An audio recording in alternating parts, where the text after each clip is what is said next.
Hey, Ron here from Military Images Magazine with today's episode of Life on the Civil War Research Trail. It's really cold where I am. It's in the 20s. My research this morning took me out of my house here to this location, which is about 3 minutes away from where I live. And so the reason I'm here is because of a photograph that I added to my collection last week. I'm going to show it to you here. The thing that really attracted it to me at first was the overcoat that this officer is wearing. It's a great looking overcoat with lots of ornamentation on it. And so that really captured my attention at first. And as I was looking closer, I noticed that he had some spurs on his boots, mud spattered pants. Because I know on the back of the image that it was taken in Washington, D.C., which is about 5 miles from where I'm standing right now, I thought, wow, that's kind of cool, imagining him walking into one of the studios in downtown Washington. Also of interest is his name is on the image. He's Edward Taft of the 11th Rhode Island Infantry.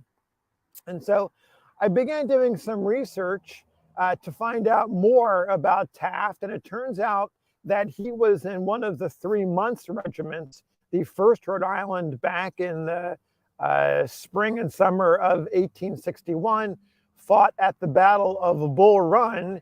And when his 3-month enlistment was over, he returned home to Rhode Island and then re-enlisted in the 11th Rhode Island Infantry in 62.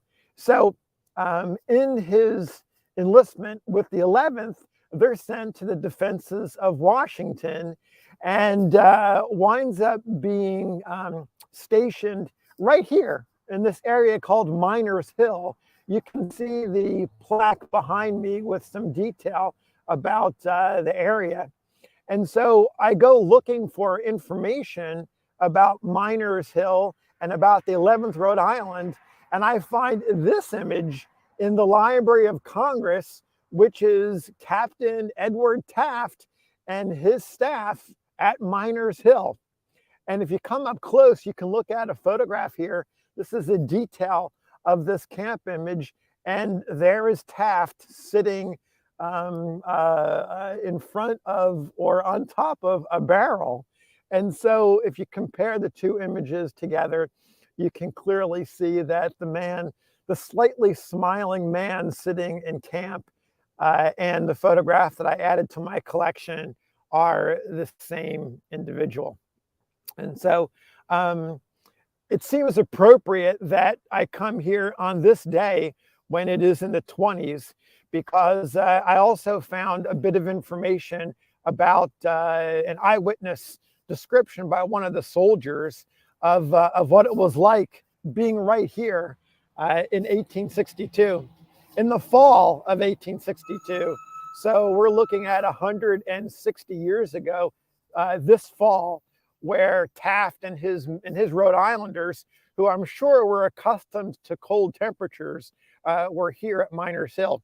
I want to read you this quote from one of the soldiers who says, "Our first regular camp was established on Miners Hill, the extreme outer part of the defenses of Washington.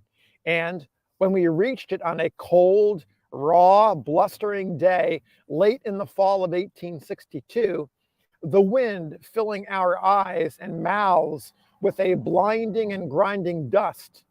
It was the most dismal and dreary looking place that I ever saw, with the single exception of Seekonk Plains, which is a location, Rhode Island.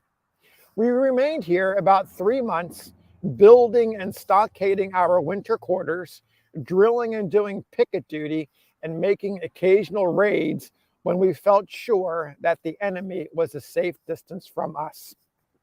So as you can see behind me, this is not a desolate and dreary place today. I'm off of one of the roads that leads down to the subway station and Interstate 66 going into Washington, D.C. So there's residences all around me here. So this is not quite the desolate place, but it is blustering and cold and windy. So this is today's episode of Life on the Civil War Research Trail. I hope you'll join me for the next episode tomorrow. Take care. Until then, happy trails.